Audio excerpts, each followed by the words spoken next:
সাংঘাতিক খারাপ অবস্থা। এই রাজ্যে কোনো আইন শৃঙ্খলা নেই। পুলিশ দেখছেন সাধারণ মানুষকে কীভাবে হ্যারাস করছে এবং সেটা ওপর মহলের নির্দেশে করছে। সাংবাদিকদের কীভাবে হ্যারাস করছে সেটা ওপর মহলের নির্দেশে করছে। এটাকে কি আইন শৃঙ্খলা বলে?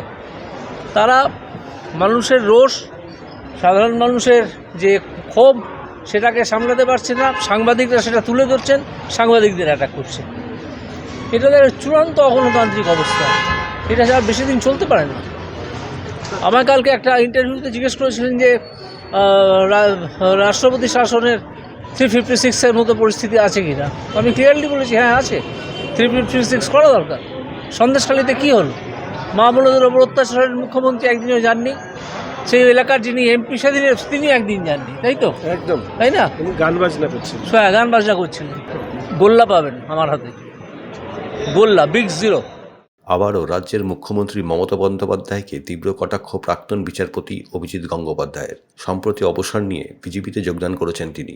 আর যোগদানের পর শনিবার প্রধানমন্ত্রীর জনসভায় যোগ দিতে কলকাতা থেকে বিমানে বাগডোগরা পৌঁছন তিনি। বিজেপিতে যোগদানের পর এটাই তার প্রথম রাজনৈতিক কর্মসূচি। আর উত্তরবঙ্গের মাটিতে পা রাখতেই প্রশাসন ও রাজ্য সরকারের বিরুদ্ধে একরাশ ক্ষোভ উগরে দেন অভিজিৎ। এদিন বাগডোগরা বিমানবন্দর পৌঁছে সাংবাদিকদের মুখোমুখি হয়ে বলেন, আমাকে যে দায়িত্ব দেওয়া হবে আমি সেই দায়িত্ব পালন করব। রাজ্যের আইন শৃঙ্খলার সাংঘাতিক খারাপ অবস্থা। রাজ্যে আইন শৃঙ্খলা নেই। পুলিশ সাধারণ মানুষকে হেনস্থা করছে, আর সেটা উপর মহলের নির্দেশে করছে। আমার ধারণা নির্বাচন যদি অবাধ হয় এবং রিগিংটাকে যদি আটকানো যায় তাহলে অসম্ভব ভালো রেজাল্ট হবে। তৃণমূল এমনকি মুছেও যেতে পারে। তমলুকে আপনার নামে তমলুকে আমি জানাচ্ছি কিনা এখনও তা ঠিক নেই। যখন আমার দল আমাকে বলবে যে এই জায়গায় গিয়ে তোমায় দাঁড়াতে হবে বা তোমায় দাঁড়াতে হবে না, তুমি অন্য কাজ করো, যা বলবে সেই অনুযায়ী কাজ করো।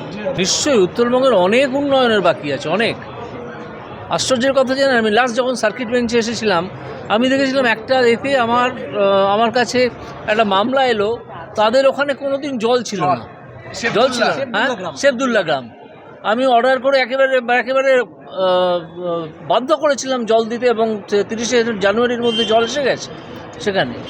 কোর্টকে বাধ্য করতে হবে কেন? এটা তো প্রশাসনের কাজ। শেবদুল্লার মতো অনেক গ্রাম এখানে রয়েছে, তারা কিন্তু জল পাচ্ছে না। কেন পাবে না? আমার প্রশ্ন তো সেটাই। তাহলে মুখ্যমন্ত্রী গোল্লা পাবেন না তার দপ্তরকে দিয়ে কাজ করে, তার সরকারকে দিয়ে কাজ না করাতে পারার জন্যে? হ্যাঁ, সবাই এড়িয়ে যাবে। যারা অপরাধ করেছে তারা অপরাধ তো এড়িয়ে যাবে। কি বলেন শঙ্করবাবু?